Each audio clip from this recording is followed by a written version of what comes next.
নমস্কাৰ ষ্টুডিঅ'ত মই নেত্ৰজিৎ বৰা আৰু এই মুহূৰ্তত এটা অত্যন্ত গুৰুত্বপূৰ্ণ খবৰ দিব বিচাৰিছো। অসম চৰকাৰৰ আন এক হঠকাৰী সিদ্ধান্ত।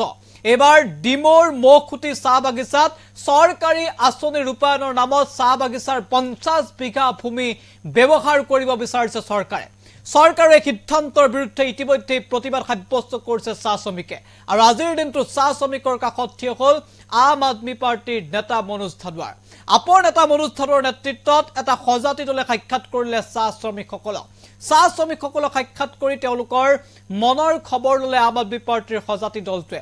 আৰু এই সময়ছোৱাতে আম আদমি পাৰ্টিৰ সহিতে আন দল সংগঠনৰ নেতৃত্ব উপস্থিত হ'ল চাহ শ্ৰমিকৰ কাষত। চাহ বাগিচাৰ ভূমিত কোনো কাৰণতে চৰকাৰী আঁচনি ৰূপায়ণ কৰিবলৈ দিয়া নহ'ব বুলি এক প্ৰকাৰ হুংকাৰ প্ৰদান কৰিলে সকলোৱে। ইতিমধ্যে চাহ শ্ৰমিকৰ এই প্ৰতিবাদলৈ সমৰ্থন আম আদমি পাৰ্টি।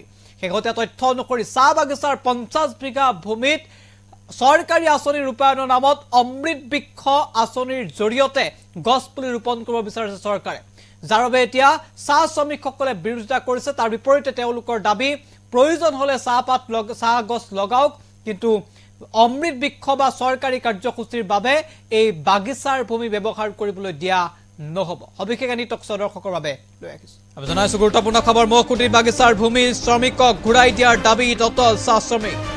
মৌখুটি চাহ বাগিচাৰ শ্ৰমিকৰ কাষত আজি উপস্থিত হ'ল আপৰ নেতা মনোজ ধানোৱাৰ। চাহ বাগিচাৰ ভূমিত চৰকাৰী আঁচনি ৰূপায়ণৰ বিৰোধিতাৰে শ্ৰমিকৰ প্ৰতিবাদ। বিজেপি নেতাৰ নেতৃত্বত বাগিচাখনৰ ভূমিত চৰকাৰী আঁচনিৰ ৰূপায়ণত ব্যৱহাৰৰ অভিযোগ। শ্ৰমিকৰ প্ৰতিবাদলৈ সমৰ্থন জনাই শ্ৰমিকৰ কাষত আম আদমি পাৰ্টিৰ সজাতি দল। শ্ৰমিকৰ ভূমিত চৰকাৰী আঁচনি ৰূপায়ণত ব্যৱহাৰ কৰিবলৈ নিদিয়াৰ হুংকাৰ দল সংগঠনৰ। আম আদমি পাৰ্টিৰ ফালৰ পৰাও শ্ৰমিকৰ প্ৰতিবাদলৈ সমৰ্থন আগবঢ়োৱা হৈছে। আমি ইতিমধ্যে উল্লেখ কৰিছোঁ, এইদৰে শ্ৰমিকে প্ৰতিবাদ সাব্যস্ত কৰিছিল। দীৰ্ঘ সময় ধৰি শ্ৰমিকে ক্ষোভ বিচাৰিছিল আৰু শ্ৰমিকৰ কাষত এইদৰে উপস্থিত হ'ল আম আদমি পাৰ্টিৰ এটা সজাতি দল। আমি দৃশ্যাংশ দেখুৱাইছোঁ। আম আদমি পাৰ্টিৰ সজাতি দলটোত উপস্থিত আছে আপৰ নেতা মনোজ ধানোৱাৰ আৰু এইদৰে শ্ৰমিকৰ সৈতে বাৰ্তালাপ কৰে। আৰু শেহতীয়াকৈ চাহ বাগিচাৰ এই ভূমিত, এই 50 বিঘা ভূমিত ইতিমধ্যে একাংশ বিজেপি নেতাৰ ছত্ৰছায়াতেই অমৃত বৃক্ষ আঁচনিৰ জৰিয়তে চৰকাৰী গছ ৰোপণৰ বাবে চৰকাৰ ব্যৱহাৰ কৰাৰ গুৰুতৰ অভিযোগ উত্থাপিত হৈছে।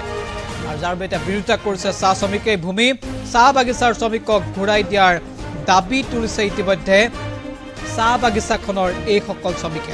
আৰু শেহতীয়াকৈ আদিবাসী ছাত্ৰ সন্থা, অসম চাহ জনজাতি ছাত্ৰ সন্থা, চাহ মজদুৰ সংঘয়ো চৰকাৰৰ সিদ্ধান্তৰ তীব্ৰ বিৰোধিতা কৰিছে। আৰু এই মুহূৰ্তত আমি দৃশ্যাংশ দেখুৱাইছোঁ। আৰু এই মুহূৰ্তত আম আদমি পাৰ্টিৰ নেতা মনোজ ধানোৱাৰ মন্তব্য আছে, মন্তব্য আগবঢ়াইছোঁ। ইয়াৰ পাছতে আন দল সংগঠনৰ নেতৃত্বৰ মন্তব্য আছে। আমি এতিয়া মৌখুটি চাহ বাগিচাত উপস্থিত আছোঁ।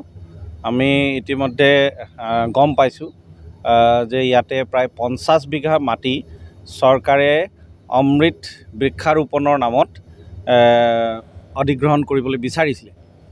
তে আমি এটা কথা আচৰিত হ'লোঁ যে যোনডোখৰ মাটিত চাহ বাগিচা, চাহ গছ আছে, চাহ গছটো গছ নহয় নেকি? চাহ গছে আমাক অক্সিজেন নিদিয়ে নেকি? তেতিয়াহ'লে চাহ গছৰ জেগাত অন্য কিবা গছ বৃক্ষাৰোপণ কৰাৰ উদ্দেশ্যটো কি?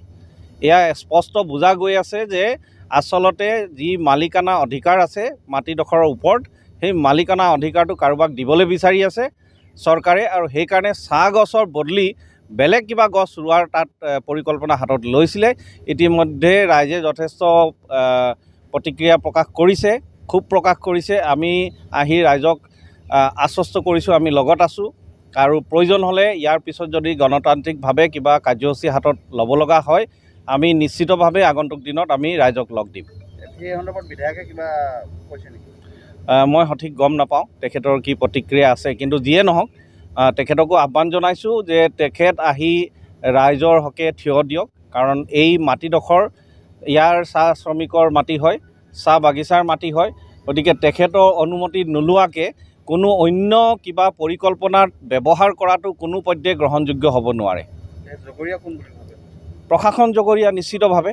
কাৰণ অমৃত বৃক্ষৰোপণ যদি কাৰ্যসূচী হাতত লোৱা বুলি যিটো আমি গম পাইছোঁ, সেইটোতো চৰকাৰী কাৰ্যসূচী। তে অমৃত বৃক্ষাৰোপণ কৰিবলৈ যাওঁতে সেই বৃক্ষাৰোপণটো চাহ গছো হ'ব পাৰিলে হয়। চাহ গছ ৰুই দিলে আমি চাহ শ্ৰমিকসকলে বেছি ভাল পালে হয়। গতিকে আমি চৰকাৰক আহ্বান জনাইছোঁ, যদি সঁচাকৈ বৃক্ষাৰোপণে কৰিব খুজিছে তাতে চাহ গছ ৰুই দিয়ক।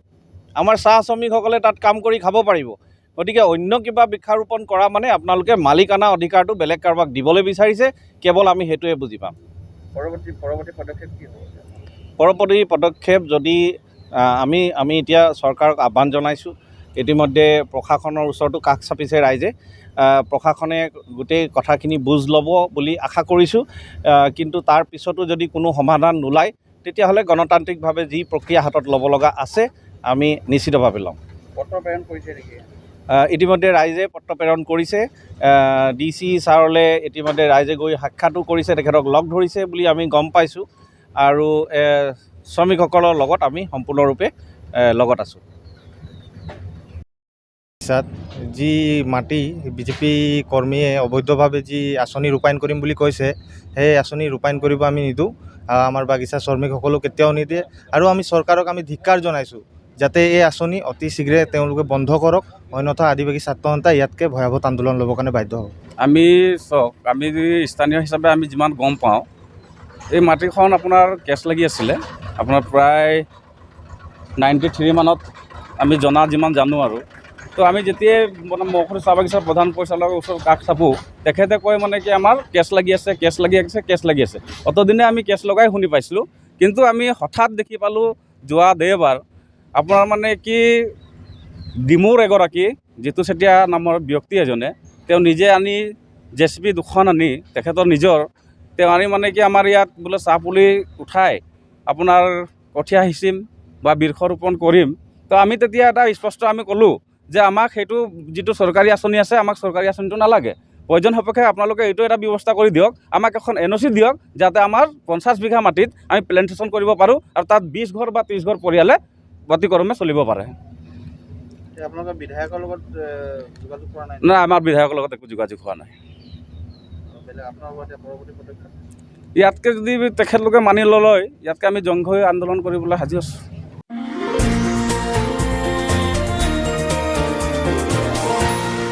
এনিটক্স, সুতৰ বিপৰীতে ৰাইজৰ স্বাৰ্থ।